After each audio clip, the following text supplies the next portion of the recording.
الحمد لله نحمده ونستعينه ونستغفره ونؤمن به ونتوكل عليه ونعوذ بالله من شرور أنفسنا ومن سيئات أعمالنا من يهده الله فلا مضل له ومن يضلل فلا هادي له ونشهد أن لا إله إلا الله وحده لا شريك له ونشهد أن سيدنا وسندنا وحبيبنا ومولانا محمدا عبده ورسوله اللهم صل على محمد النبي الأمي وعلى آله وسلم تسليما أما بعد فقد قال الله سبحانه وتعالى في كتابه العظيم والفرقانه الحميد أعوذ بالله من الشيطان الرجيم بسم الله الرحمن الرحيم إياك نعبد وإياك نستعين اهدنا الصراط المستقيم صراط الذين أنعمت عليهم غير المغضوب عليهم ولا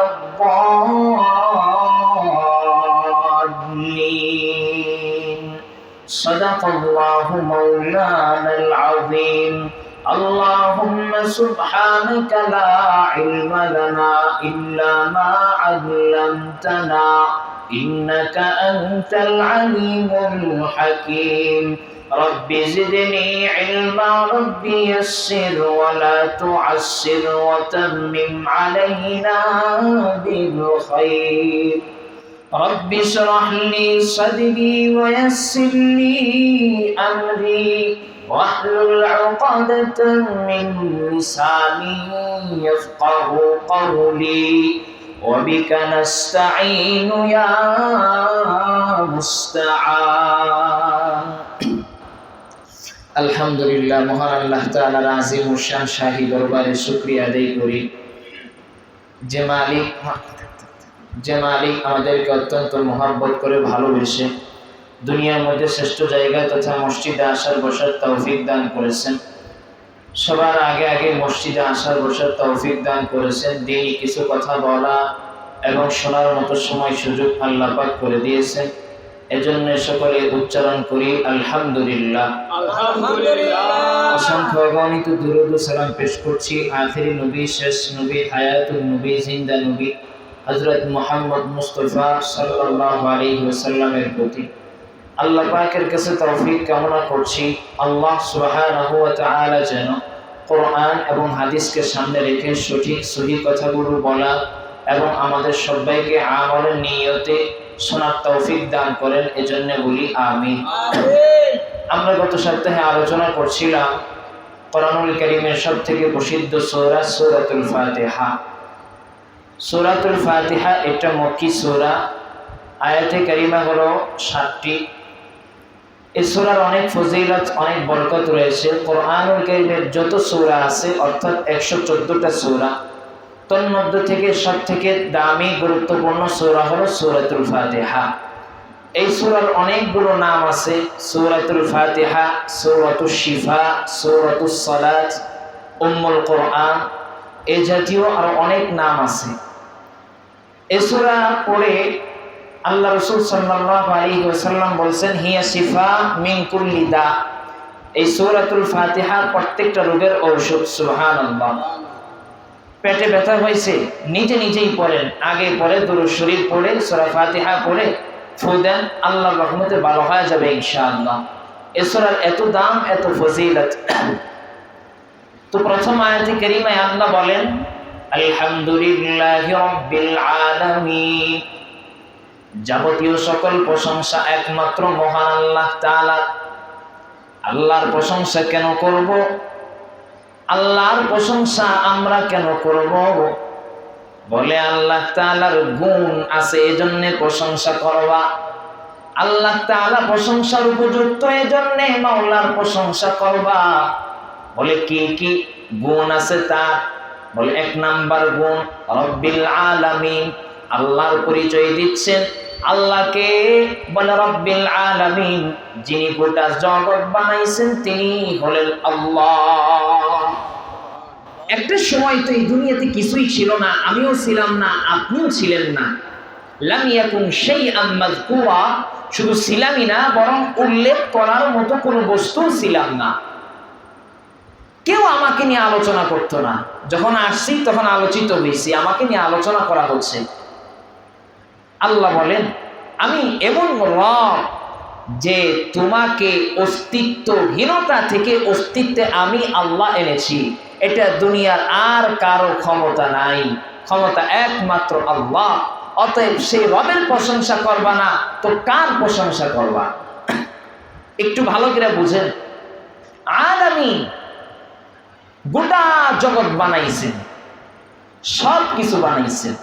আলাম চিহ্ন, আলামত।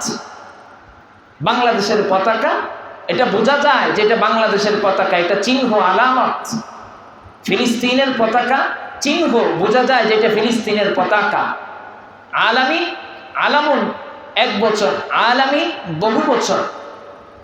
পতাকাকে আলম বলা হয়, চিহ্ন আলামত, নিদর্শন। আল্লাহ তাআলা নিদর্শন। একজন সৃষ্টিকর্তা যে আছেন, আমাকে যে বানাইছেন, এর দ্বারা বোঝা যায় একজন সৃষ্টিকর্তা আছেন।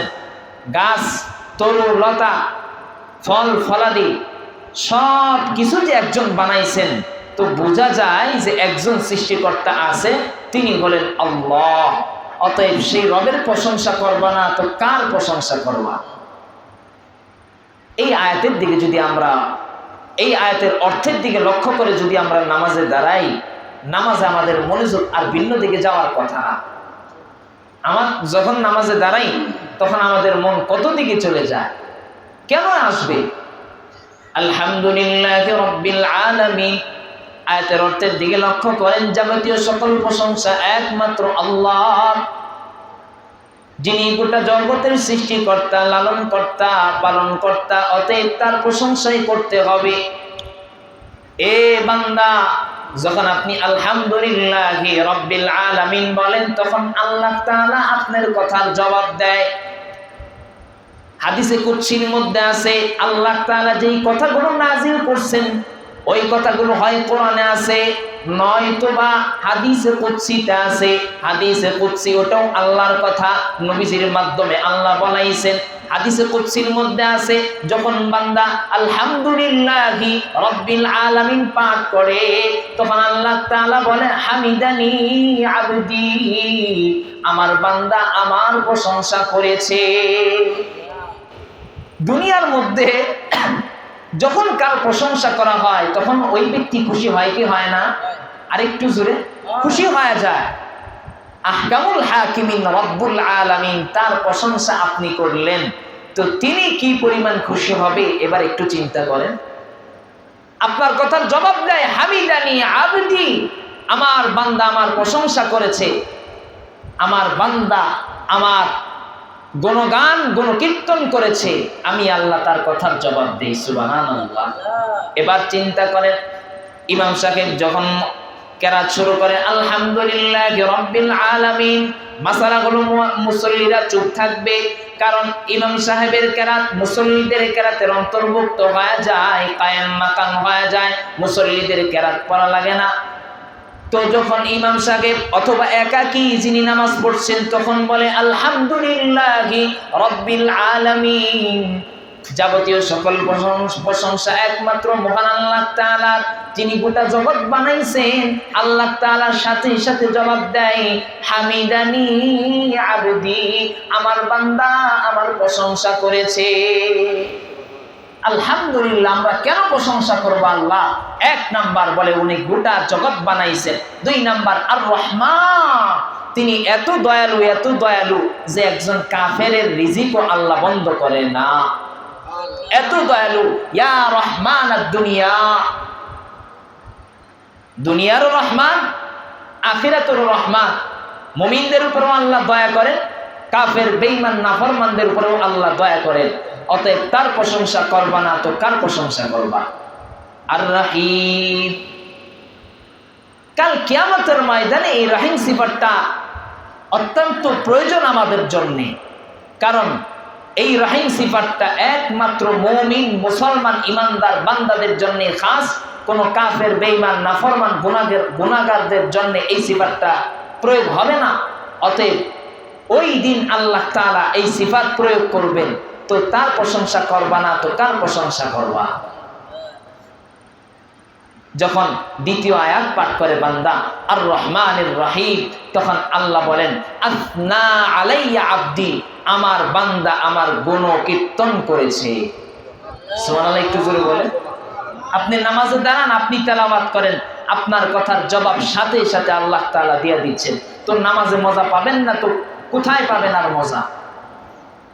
সমাজে শান্তি প্রতিষ্ঠিত করতে হলে, ঐক্যবদ্ধ সমাজ গড়তে হলে এই প্রকারেরই নামাজ পড়তে হবে, যেই নামাজ পড়ে আপনি মজা পাবেন। মজা নাই, যেই নামাজে মজা নাই, ওই নামাজ দ্বারা সমাজে শান্তি প্রতিষ্ঠা করা যাবে না।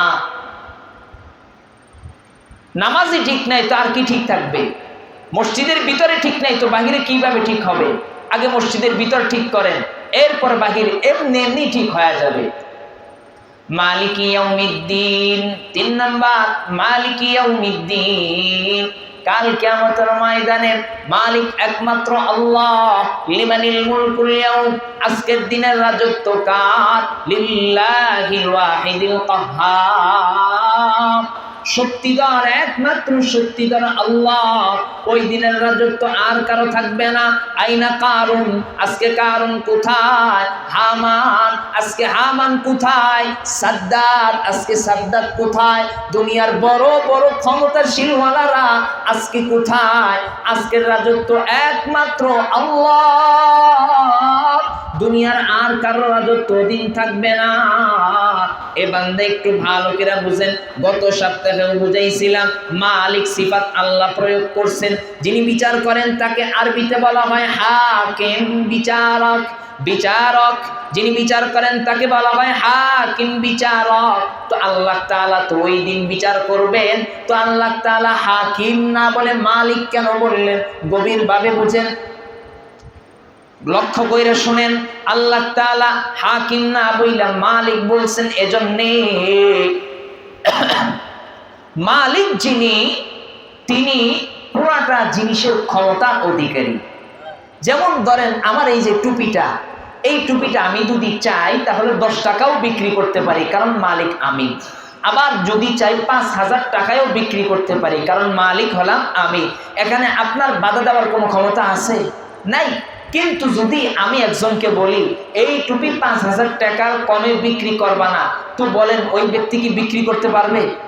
মালিকই তো একজনের নির্দেশে তিনি হাকিম হয়েছেন, আর যিনি নির্দেশ দেন তিনি বলেন মালিক।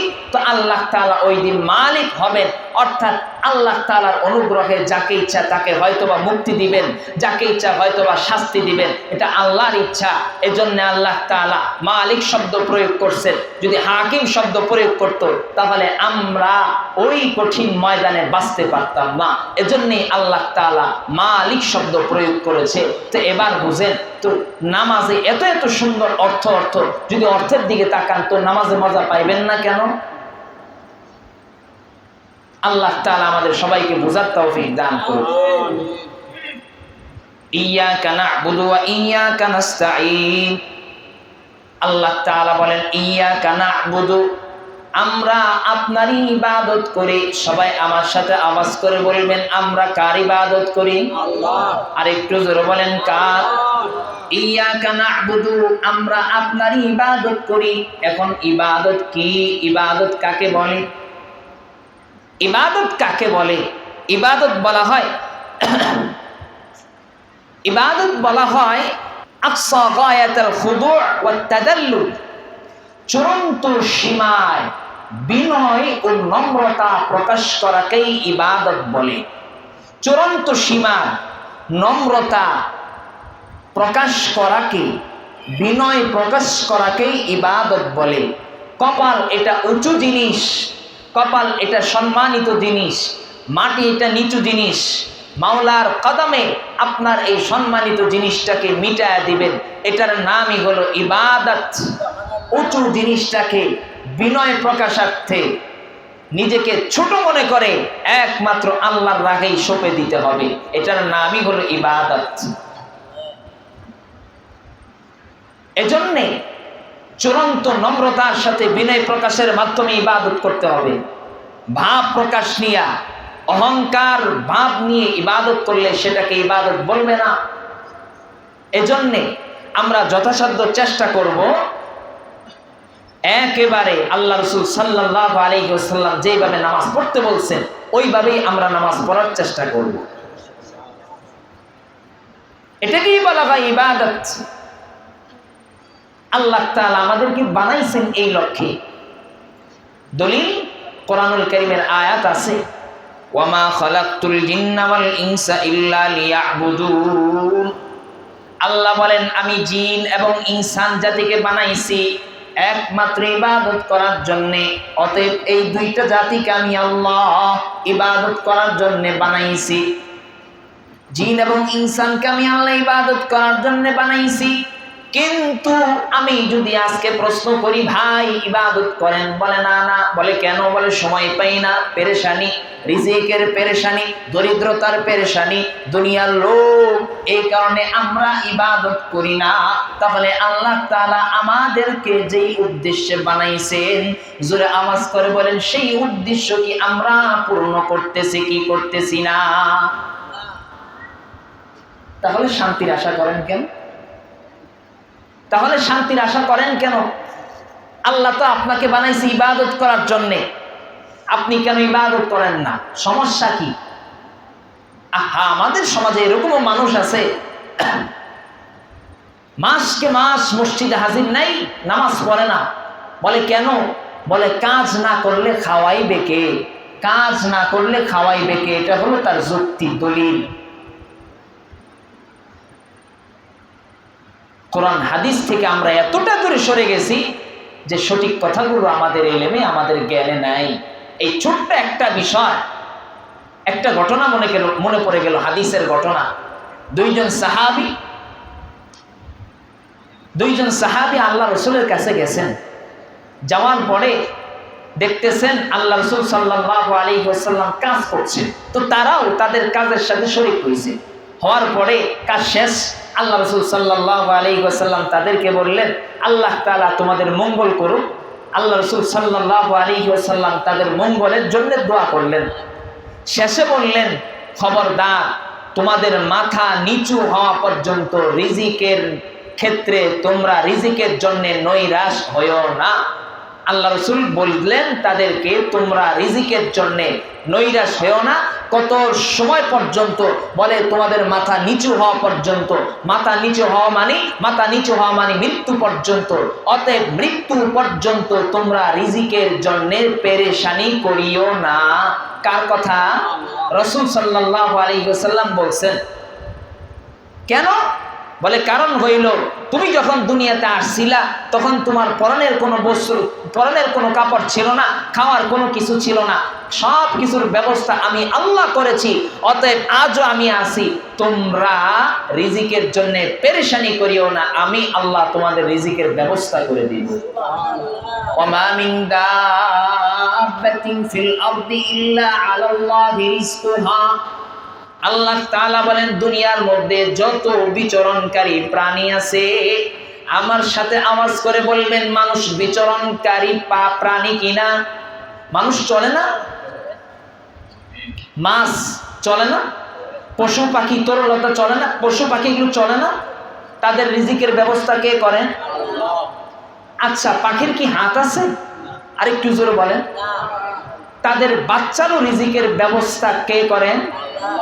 তাহলে আশরাফুল মাখলুকাত আপনি, গোটা সৃষ্টি জগতের শ্রেষ্ঠ সৃষ্টি আপনি, তো আপনার রিজিকের ব্যবস্থা আল্লাহ করবে না, আপনি নৈরাশ হলেন কেন? আপনি আল্লাহর থেকে নৈরাশ হলেন কেন? যখন আপনি আল্লাহর থেকে নৈরাশ হয়ে গেছেন, আল্লাহ আপনার থেকে হাত গুটায় নিছে, আল্লাহ আপনাকে আর সাহায্য করবে না। এজন্য এই ঘটনার থেকে আমরা কি শিক্ষা পাইলাম? আমরা এটাই শিক্ষা পাইলাম যে আমরা রিজিকের জন্য কখনো পেরেশানি হব না, চিন্তা করব না। রিজিক আল্লাহ তাআলা ব্যবস্থা করে দিবেন, যেহেতু তিনি দুনিয়াতে রাখছেন। রিজিক নাই, তা আপনার রিজিক যখন বন্ধ হয়ে যাবে, তখনই আপনার মৌত, মালাকুল মৌত আইসা যাবে। আপনার রিজিক বন্ধ হওয়ার এক মুহূর্ত আগেও মালাকুল মৌত আসবে না।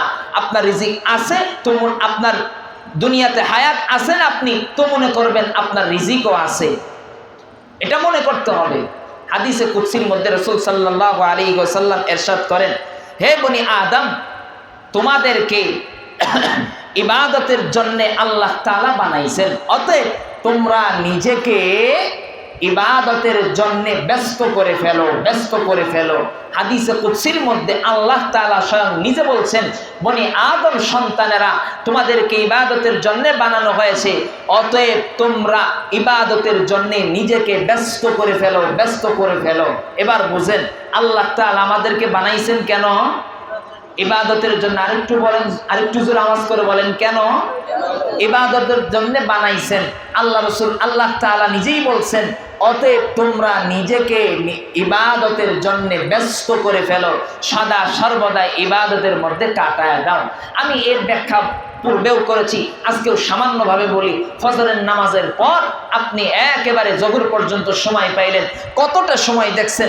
তলাবু কাসবিল হালাল ফারিদাতুন বা'দাল ফারিদা। আল্লাহ রাসূল বলছেন, ইবাদতে যে ফরজ ইবাদতগুলো আছে, ওগুলো শেষ করার পরে তোমার সবথেকে গুরুত্বপূর্ণ ফরজ কাজ হচ্ছে হালাল রুজি অন্বেষণ করা।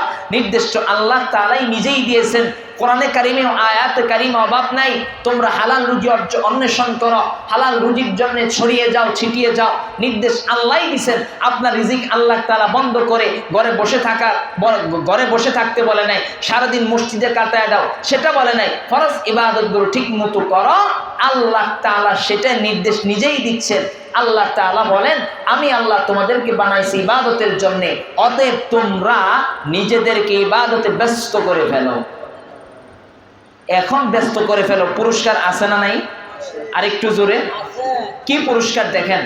আল্লাহ রাসূল সাল্লাল্লাহু আলাইহি ওয়াসাল্লাম বলেন, যদি তোমরা আমি মাওলার ইবাদতে নিজেদেরকে ব্যস্ত করে ফেলো, তাহলে আমি তোমাদের অন্তরকে সমৃদ্ধ করে দিব। আরেকটু জোরে বলেন, অন্তরকে সমৃদ্ধ করে দিব। এক নাম্বার পুরস্কার, অন্তরে সুকুন ঢেলে দিবে, শান্তি প্রশান্তি দান করবে। লাখ লাখ টাকা আপনার আছে, যদি শান্তি নাই তাহলে কোনো দাম আছে? আরেকটু জোরে বলেন, কোনো দাম আছে?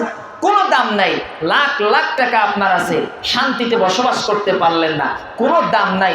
আল্লাহ বলেন, তোমরা নিজেদেরকে আমার ইবাদতে মশগুল করে ফেলো, ব্যস্ত করে ফেলো, আমি আল্লাহ তোমাদের অন্তরে প্রশান্তি দান করব। এক নাম্বার পুরস্কার। দুই নাম্বার, তোমাদের দুইটা হাত রিজিকে ভরপুর করে দেব। দায়িত্ব নিছেন কে? আরেকটু জোরে বলেন, কে? শর্ত কি? ইবাদত করতে হবে। শর্ত কি? ইবাদত করতে হবে। তো আপনার রিজিকের দায়িত্ব আল্লাহ নিয়ে নিছেন, আল্লাহ নিজে ওয়াদা করছেন, আল্লাহ নিজেই বলছেন। আপনি বান্দা ভাইয়া টেনশন করেন কেন? আপনি তো বান্দা, আপনার তো ক্ষমতা নাই, 1 টাকা কামানোর ক্ষমতা আপনার নাই। যদি এখন পা অবশ করে দেয়, হাত অবশ করে দেয়, শরীর অচল করে দেয়, আপনি এখান থেকে এক পা লড়তে পারবেন? সব কিছুর ক্ষমতা তো আল্লাহই দিচ্ছেন। তো তার থেকে নিরাশ কেন হচ্ছেন? রিজিক থেকে নিরাশ কেন হচ্ছেন? ইবাদত কেন করছেন না? একটু নিজের প্রশ্ন করতে পারেন না কোনোদিন? এমনি এমনি জান্নাতে যাইবেন? শুক্রবারের নামাজ পড়লেই জান্নাতে যাওয়া যায়? এতই সোজা? আল্লাহ তাআলা আমাদের সবাইকে বুঝার তৌফিক দান করুন। এরপর হাদিসে বলেন, যদি তোমরা আমি মাওলার ইবাদতে নিজেদেরকে ব্যস্ত না করো, ব্যস্ত করলে অন্তরে শান্তি দান করবে আর রিজিক দ্বারা 2 হাত ভরপুর করে দিবে, এ হলো পুরস্কার। আর যদি ব্যস্ত না করো, তাহলে আল্লাহ তাআলা তোমার দুনিয়ার ব্যস্ততা বাড়ায়া দিবে। নাউজুবিল্লাহ বলবেন না? আপনার আর ইবাদত করার সৌভাগ্য হবে না, আপনার আর মাওলার দরবারে সেজদা দেওয়ার সৌভাগ্য হবে না, মাওলার দরবারে আর দান করার সৌভাগ্য হবে না, ভালো কাজ করার সৌভাগ্য আপনার হবে না। আপনার থেকে কপাল পোড়া আর কে আছে একটু চিন্তা করেন ভাই। এগুলো চিন্তা করার বিষয়। আমি এখানে বললাম আর শুনলেন, এক কান দিয়ে বের করলেন আরেক কান দিয়ে ফেলে দিলেন, এটা না। এগুলো চিন্তা করার বিষয়, এগুলো চিন্তা করতে হবে। আমাদের জীবনে এগুলো দরকার। যদি তোমরা আমি মাওলার ইবাদতে নিজেকে ব্যস্ত না করো, আমি আল্লাহ তোমাদেরকে ব্যস্ততায় ভরে দিব, ভরপুর ব্যস্ততা দিব, তোমার আর মসজিদে আসার সুযোগ দিব না।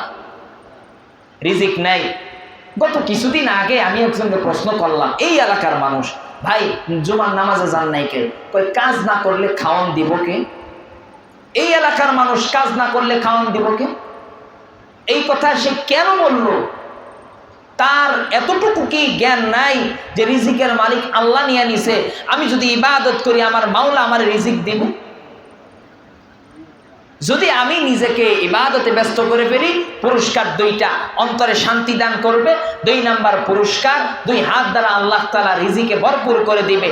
আর যদি নিজেকে ব্যস্ত না করি, ইবাদতের মধ্যে নিজেকে ব্যস্ত না করি, আল্লাহ রাসূল বলেন আল্লাহ তাআলা তাকে আর এই ভালো কাজ করার তৌফিক দান করবে না, দুনিয়ার ব্যস্ততায় ভরে দিবে।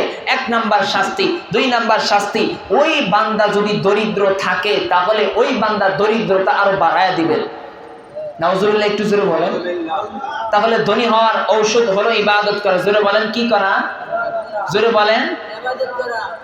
নামাজের সময় হয়েছে, এখন এক কথার কথা যারা ড্রাইভার, নামাজের সময় হয়ে গেছে, একেবারে নামাজ চলে যাবে, তো কি করবেন? নামাজ পড়বেন নাকি যাত্রী নিয়ে দৌড় দিবেন? নামাজ। দোকানে বসছেন, একজন কাস্টমার আসছে, নামাজের সময় হয়ে গেছে, তো কাস্টমারকে মাল দিবেন নাকি নামাজে আসবেন? আর একটু জোরে বলেন। আরেকটা কথা মনে পড়লো, খুব ভালো কথা। জুমার নামাজের ব্যাপারে এত গুরুত্বপূর্ণ কথা আসছে কোরআনুল কারীমে, এত গুরুত্বপূর্ণ বিধান, ওটা বিস্তারিত আলোচনা করব। তবে আজকে একটু বলি, যখন জুমার নামাজে মুয়াজ্জিন সাহেব আজান দেয়, বয়ান না, কি করে? যখন আজান দেয়, যখন কি করে? আজান দেয়, তখন দুনিয়ার সমস্ত কাজ ছেড়ে দেওয়ার নির্দেশ স্বয়ং আল্লাহ করেছেন। কে করেছেন? অতএব যখন আজান দিল তখন দুনিয়ার আর কোনো কাজ করা যাবে? দেখেন কি বলে, ফাসআউ ইলা যিকরিল্লাহ আই ইলা যিকরি সালাতিল জুমআ। যিকরিল্লাহ মানে আল্লাহর জিকির, মানে জুমার সালাত। যখন মুয়াজ্জিন সাহেব আজান দেয় তখন তোমরা জুমার সালাতের জন্য দৌড়াদৌড়ি করো, তাড়াতাড়ি জুমার সালাতের জন্য তৈরি হয়ে মসজিদে চলে আসো, দুনিয়ার আর কোনো কাজ করতে পারবে না। ওয়াদাউল বাই', এবং ক্রয় বিক্রয়, বেচা কিনা সব ছেড়ে দাও। ওই সময় যেই ব্যক্তি ক্রয় বিক্রয় করবে ওইটা হয়ে যাবে হারাম। কি হবে? হারাম। নির্দেশটা কার? অতএব যখন মুয়াজ্জিন সাহেব আজান দিছে, 12টা 15তে আজান দিছে, দুনিয়ার আর কোনো কাজ করার সুযোগ আছে? আরেকটু জোরে বলেন। তাহলে আপনারা জুমার নামাজের তো কোনো গুরুত্ব নাই, এত কইরা কই যে একটু আসেন, আগে আসেন, তো আসেন না, তো কি হবে বলেন? আহা, আল্লাহ তাআলা আমাদের সবাইকে বোঝার তৌফিক দান করুন। আগে আগে আসবেন তো ইনশাআল্লাহ। 12টা 45 থেকে 50-এর মধ্যে যারা আছেন এই এলাকার সবাই আসার চেষ্টা করবেন ইনশাআল্লাহ। যত জায়জামালা থাকুক, কোনো জায়জামালা কি গ্রহণযোগ্য হবে? আরেকটু জোরে বলেন। আপনার মেহমান আসছে, তো গ্রহণযোগ্য হবে? নির্দেশ কার? আরেকটু জোরে বলেন। অতএব আগামী সপ্তাহ থেকে আমি দেখতে চাই কখন আপনারা আসেন। মাশাআল্লাহ, কিছু ভাই অনেক আগে আগে আইসা পড়েন, সেটার বিনিময় তো আল্লাহ দিবেন। আগে আসার কি ফজিলত, ওটা আমি ইনশাআল্লাহ আর কয়েক সপ্তাহ পরে আলোচনা করব। আজকে শুধু এতটুকুই বললাম, যখন জুমার নামাজের আজান দেবে 12টা 15-তে, তখন গোসল করে একেবারে রেডি হয়ে যাবেন। 15 থেকে 20 মিনিট সময় থাকে, 45 পর্যন্ত 40 পর্যন্ত সময় থাকে। সেই সময়ের ভিতরে আমরা সবাই মসজিদে এসে যাব ইনশাআল্লাহ। তাহলে আমরা আলোচনা করছিলাম ইয়াকা না'বুদু, ইবাদত করতে হবে কার? ইবাদত করলে পুরস্কার আল্লাহ তাআলা অন্তরে সুকুন দান করবে, শান্তি দান করবে। 2 নাম্বার পুরস্কার, রিজিকে ভরপুর করে দিবে। সুবহানাল্লাহ। যদি ইবাদত না করি তাহলে আল্লাহ তাআলা ব্যস্ততা, দুনিয়ার ব্যস্ততা বাড়ায় দিবে। আর দরিদ্রতাও আল্লাহ তাআলা ভরপুর করে দিবেন, দরিদ্রতাও আল্লাহ তাআলা বাড়ায় দিবেন। নাউজুবিল্লাহ। অতএব ইবাদত করতে হবে কি হবে না? ওয়া ইয়্যাকা নাস্তাঈন, সাহায্য চাইবো কার কাছে? আরেকটু জোরে বলেন, কার কাছে সাহায্য চাইবো? আল্লাহর কাছে। আল্লাহ তাআলার কাছে সাহায্য চাইবো, কারণ ওয়াল্লাহুল গনি ওয়া আনতুমুল ফুকারা। আল্লাহ তাআলা হলে ধনী, আল্লাহই প্রকৃত ধনী, আল্লাহর থেকে ধনী কেউ নাই। দুনিয়ার মানুষ তোমরা শোনো, ওয়া আনতুমুল ফুকারা, তোমরা হলা দরিদ্র, আমি আল্লাহ ধনী। অতএব মানুষ সাহায্য চায় কার কাছে? ধনীর কাছে না গরিবের কাছে? আরেকটু জোরে বলেন, ধনীর কাছে সাহায্য চায়। আল্লাহ কি সুন্দর করে বলে জানেন? উদউনি আস্তাজিব লাকুম, এই যে উপরে লেখা আছে উদউনি আস্তাজিব লাকুম। আল্লাহ বলেন, এ বান্দা তোমরা আমি মাওলাকে ডাকো, আমি আল্লাহ তোমাদের ডাকে সাড়া দেব। সুবহানাল্লাহ। কিছু বল, সেই আল্লাহর না ডাইকা তো কারে ডাকেন? কার কাছে সাহায্য চান? মাল্লাম ইয়াসআলিল্লাহ ইয়াগদাব আলাইহি, রাসূল বলেন, যেই বান্দা আল্লাহর কাছে চায় না, ওই বান্দার প্রতি আল্লাহ তাআলা গুসা করেন, রাগ করেন, রাগান্বিত হন। এবার বুঝেন, আমার আল্লাহ এমন দয়ালু আল্লাহ, যার কাছে না চাইলে আল্লাহ রাগান্বিত হয়। সেই আল্লাহর কাছে না চাইয়া দুনিয়ার কার কাছে আপনি চান? সামান্য জুতার ফিতার দরকার হলে সাহাবায়ে কেরাম আল্লাহর কাছে চাইতেন। চাওয়ারও কিছু সময় আছে, যখন আজান দেয় ইকামত হওয়া পর্যন্ত এই যতটুকু সময় আছে, ওই সময় দোয়া কবুল হয়। জুমার দিন আজকে আসর থেকে মাগরিব পর্যন্ত দোয়া কবুল হয়, কিন্তু আমরা জুমার নামাজের পর ঘুরতে বের হয়ে যায়, এই সময়টার কদর করি না, গুরুত্ব দেই না। তাহাজ্জুদের সময় দোয়া কবুল হয়ে যায়। ভাই একটু কষ্ট করেন, শান্তি, এটা দুনিয়ার শান্তি, এটা প্রকৃত শান্তি না, শান্তি পাইবে। অতএব ইবাদত করব আল্লাহ, তার নিকটেই সাহায্য চাইবো। ইয়্যাকা না'বুদু ওয়া ইয়্যাকা নাস্তাঈন। সন্তান হয় না, সাহায্য চাইবো কার কাছে? দরিদ্র, সাহায্য চাইবো কার কাছে? অসুস্থ, সাহায্য চাইবো কার কাছে? টাকার দরকার, সাহায্য চাইবো কার কাছে? যাবতীয় যত দরকার আছে সব কিছু কার কাছে চাইবো? আল্লাহ তাআলা আমাদের সবাইকে চাওয়ার তৌফিক দান করুন। যখন আমরা আল্লাহর কাছে সাহায্য চাইলাম, তখন আল্লাহ প্রশ্ন করেন, কাইফা আ'য়ুনুকুম, বান্দা আমি তোমাদেরকে কিভাবে সাহায্য করব? দেখেন আমার মাওলা বান্দাকে কত মোহাব্বত করে। কাইফা আ'য়ুনুকুম, আমি তোমাদেরকে কিভাবে সাহায্য করব? আল্লাহ বলে বান্দা বলে ইহদিনাস সিরাতাল মুস্তাকিম। আমি মাওলার নিকটে সিরাত মুস্তাকিম, সরল সঠিক পথ চাও, জান্নাতের পথ চাও, জান্নাতের পথ চাও, জাহান্নামের পথ থেকে পানাহ চাও। কারণ হেদায়েতের পথ এটাই হলো আসল পথ। হেদায়েত যার নাই, তার থেকে বড় কপাল করা আর কেউ নাই। অতএব হেদায়েত চাইতে হবে আল্লাহর কাছে। আল্লাহ তাআলা বলে, দুনিয়ার মধ্যে যত জিনিস আছে সব থেকে দামি জিনিস হলো হেদায়েত। যদি মাওলা পাকের হেদায়েত না থাকে, তাহলে আমরা সামনের পথ অগ্রসর হতে পারবো না। হেদায়েতের অনেক পথ আছে, অনেক লক্ষণ আছে, অনেক স্তর আছে।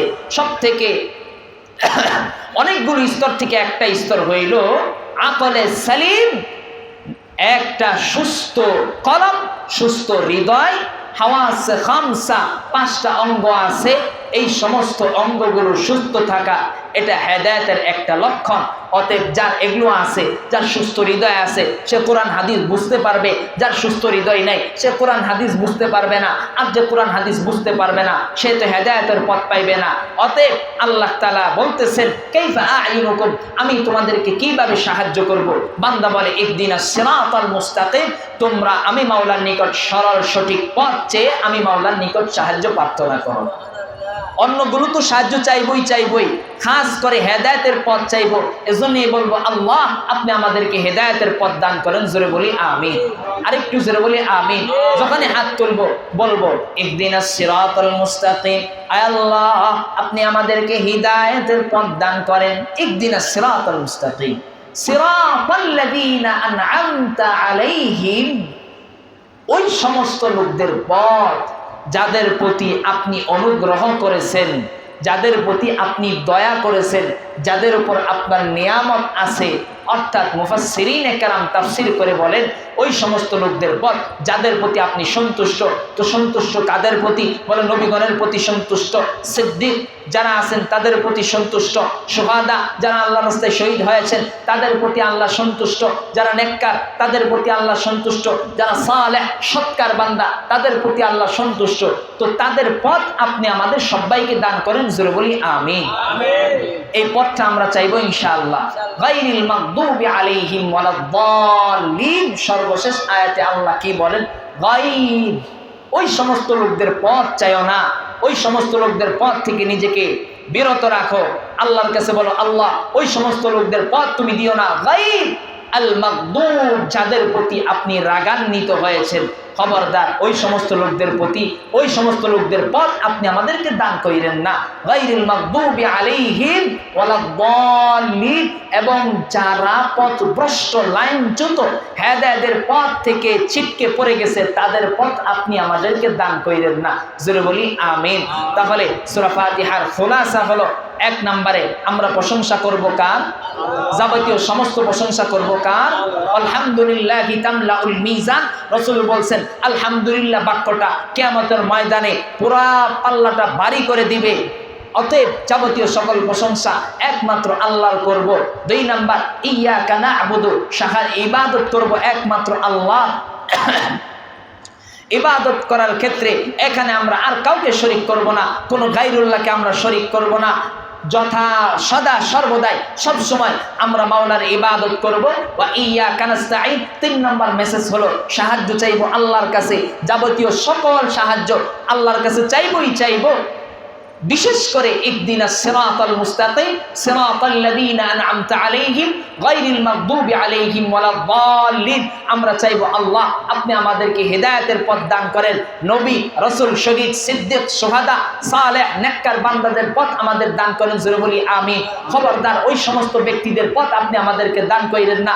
গায়রিল মাগদুবি আলাইহিম ওয়ালাদ-দাল্লিন, যাদের প্রতি আপনি অসন্তুষ্ট রাগ করেছেন, কাফের বেঈমান নাসারা পথভ্রষ্ট যারা আছে তাদের পথ আপনি আমাদেরকে দান করেন না। সূরা ফাতিহার সংক্ষিপ্ত আলোচনা এতটুকুই, আরো বিস্তারিত আলোচনা করলে অনেক করা যায়, ওদিকে যাব না। আমরা এই সূরা ফাতিহাকে সামনে রেখে শিক্ষা গ্রহণ করার চেষ্টা করব। যখন নামাজে দাঁড়াবো তখন আয়াতের অর্থের দিকে আমরা তাকাবো, তাহলে আমরা ওই নামাজ পড়তে পারবো। আন তা'বুদাল্লাহ কাআন্নাকা তারা ফাইন লাম তাকুন তারাহু ফাইন্নাহু ইয়ারাক। রাসূল বলছেন যখন তোমরা নামাজে দাঁড়াও তখন তোমরা এমন ভাবে দাঁড়াও কেমন যেন আমি মাওলাকে দেখতেছো, আর যদি মাওলাকে দেখতে না পারো তাহলে কমস কম এতটুকু মনে করো আমি মাওলা তোমাদেরকে দেখতেছি। অতএব এই নামাজ যদি আমরা পড়তে চাই আয়াতের দিকে অর্থের দিকে আমাদের খেয়াল করতে হবে। কি বিষয়বস্তু বলছেন ওগুলো আপনাদেরকে বললাম। আল্লাহ তাআলা আমাদের সবাইকে কথাগুলোর উপর আমল করার তৌফিক দান করুন, জোরে বলি আমিন।